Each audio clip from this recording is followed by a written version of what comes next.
Committee. Ms. Tamer. Dr. Johnson, I wanted to just ask a question specifically about transportation, because I suspect I'm not the only person who received some emails this week from parents, and I think that the numbers are absolutely to be applauded, and I was fortunate to have some time with Carl Allen earlier today to go over some of the questions and concerns I had. And I think specifically for some of the schools that have been more adversely affected, Carl was able to outline for me some specific interventions that are in place, and I think it would be helpful for either the parents who are here tonight or might be watching from home who are having some issues, if you could maybe share some of what we discussed, Carl, about that.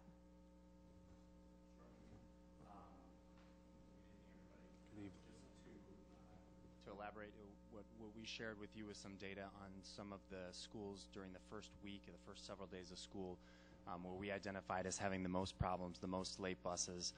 We flagged several schools that had, chronically late buses, or that we labeled as chronically late, where there were certain buses that were late more than 3 times during the 5 days of last week. So that's a way that I've flagged certain bus routes that are especially problematic.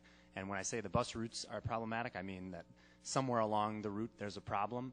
And so what the first step of that is to identify that it's a problem route, or that there's a problem along the route, and then we kind of go back and we do this detective work to figure out, well, is it the time that we've programmed along the route? Is the driver doing the route as we prescribed? Is it traffic, or have we allowed enough time on the route?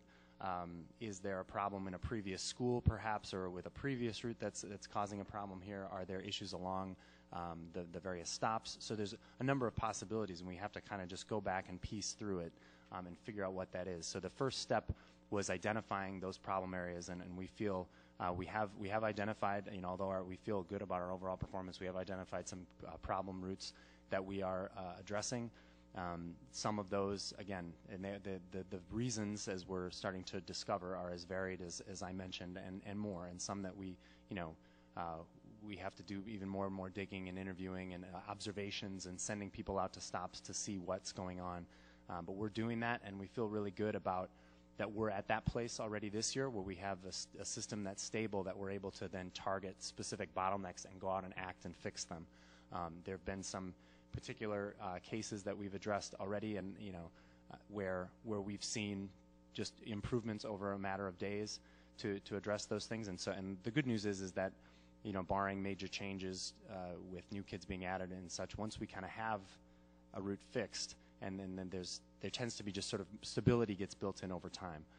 The drivers become familiar with routes and stops, and barring major traffic issues or things of that nature, things tend to stabilize. And so we're happy where we're at, but we are targeting, doing the detective work, and then addressing either by making changes to routes, by working with schools to work on their efficiency and their loading and unloading, talking with drivers to find out if maybe they need some extra information about the way we think the route should be driven. Oftentimes, or we maybe learn from a driver a better way to do the route than the way we've designed it. So we're doing that kind of thinking. Working with parents at particular stops that may be difficult to get buses in and out of. That's another one. And so we're working with that, and every week we make changes, and every week we hope to see improvements.